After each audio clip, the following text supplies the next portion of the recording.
सभी को सबसे पहले हर हर महादेव। आज के इस वीडियो में हम आपको ले चलेंगे झारखंड के विश्व प्रसिद्ध मंदिर बाबा धाम, जिसे बैजनाथ धाम भी कहा जाता है। और साथ ही साथ आपको बताएंगे कि यहाँ अगर आप आते हैं तो आपको कहाँ ठहरना है और किस प्रकार आप जल्दी यहाँ पूजा कर सकते हैं। और साथ ही साथ आपको महादेव का दर्शन भी कराएंगे।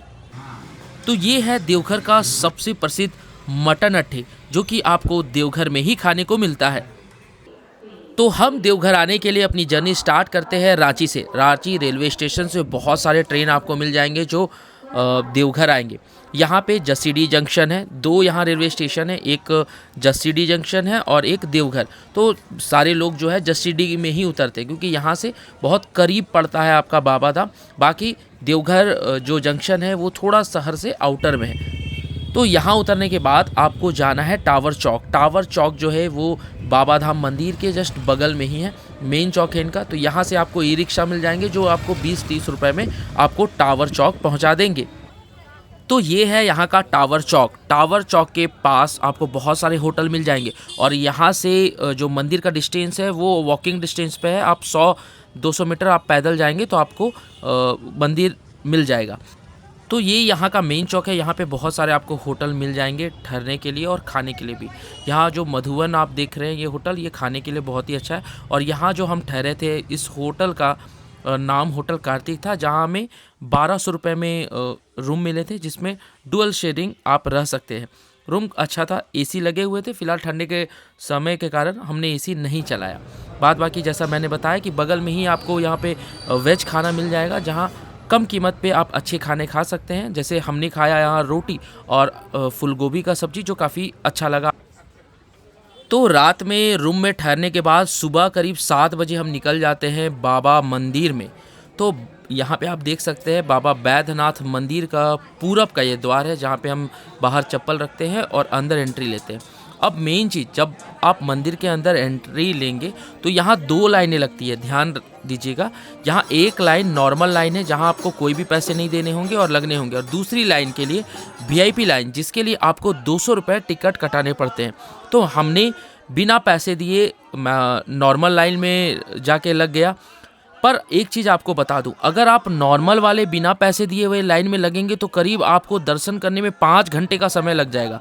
वही अगर आप 200 रुपये के वीआईपी टिकट कटा के जाते हैं तो करीब 1 से 2 घंटे में आप पूजा कर लेंगे। ये चीज़ का आप ध्यान जरूर रखिएगा। अगर आपके पास बहुत समय है तब आप नॉर्मल वाले लाइन में लगिएगा, वरना अगर आपके पास पैसे हैं तो 200 रुपये दे के आप वीआईपी टिकट लेके जाएंगे तो जल्दी दर्शन कर पाएंगे।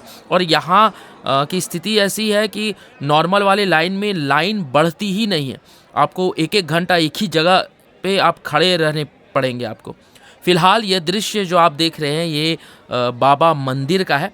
तो चलिए हम आपको बाबा धाम मंदिर के कहानी के बारे में बताते हैं। बाबा बैद्यनाथ धाम की कहानी लंकापति रावण की तपस्या और शिव जी के मनोकामना लिंग प्राप्त करने से जुड़ी है, जिसमें रावण द्वारा शिवलिंग को लंका ले जाते समय रास्ते में यानी देवघर में रखने के बाद वह वहीं स्थापित हो गया। यह स्थान एक ज्योतिर्लिंग और शक्तिपीठ यानी जहां माता सती का हृदय गिरा था, दोनों है।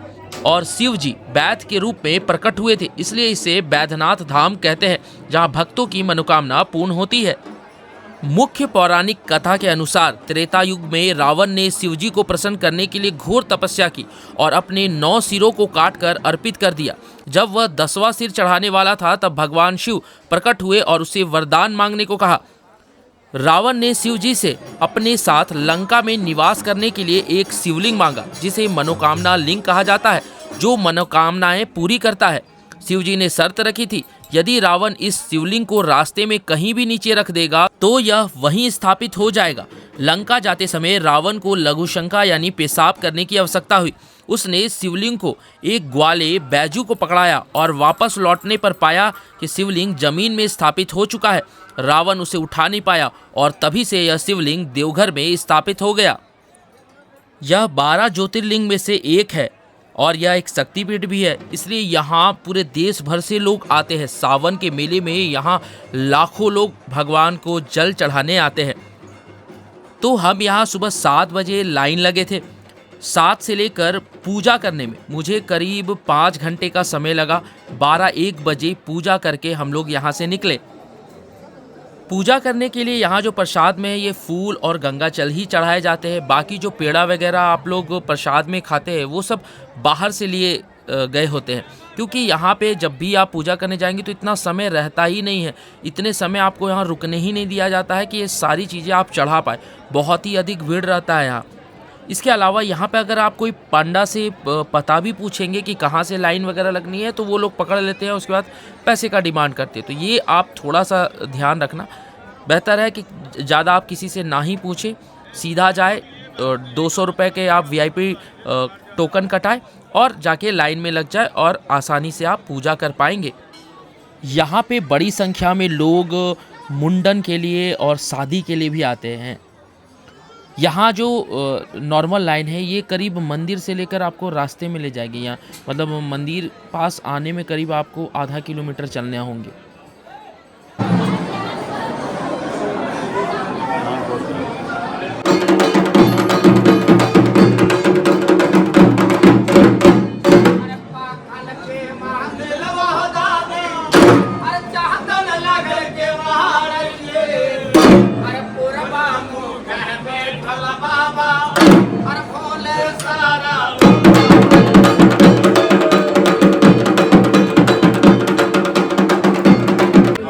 तो यहाँ आप दर्शन करें बाबा बैजनाथ का श्रृंगार के समय का, और कमेंट में हर हर महादेव जरूर लिखिए।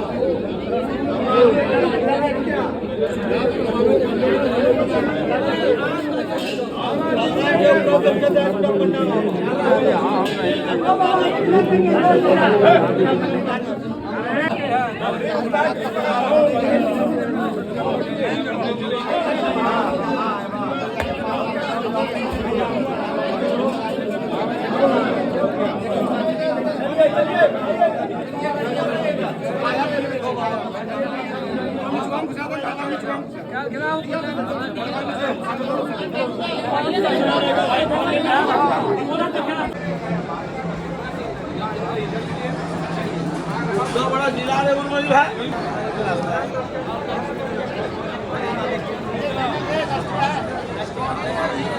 कॉमन लाइन है।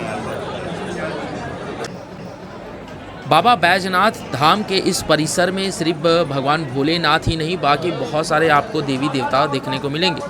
यहाँ पे भगवान भोलेनाथ के बगल में माता सती है। इसके अलावा यहाँ पे महाकाल भैरव मंदिर, हनुमान मंदिर, माँ काली मंदिर, सरस्वती मंदिर, बहुत तरह के आपको यहाँ पे मंदिर देखने को मिलेंगे जहाँ आप भगवान का आशीर्वाद ले सकते हैं। भीड़ आप देखिए, अभी जो मैं जिस दिन आया था वो कोई पर्व त्यौहार का दिन नहीं है, नॉर्मल डेज़ में भी आप देख सकते हैं यहाँ पे बहुत भीड़ रहती है।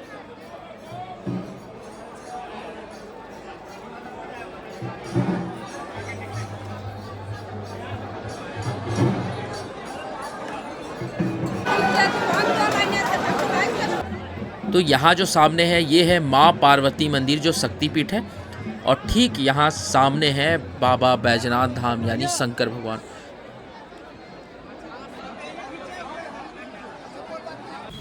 तो मंदिर दर्शन करने के बाद हम निकल जाते हैं यहाँ का फेमस मटन अट्ठे खाने। मटन अट्ठे सिर्फ यहीं बनाया जाता है। कहते हैं कि यहाँ पांडा लोग जो बनाते हैं वो मटन अट्ठे रहता है, जिसमें बिना प्याज के बनाया जाता है। काफ़ी अच्छा इसका टेस्ट मुझे लगा।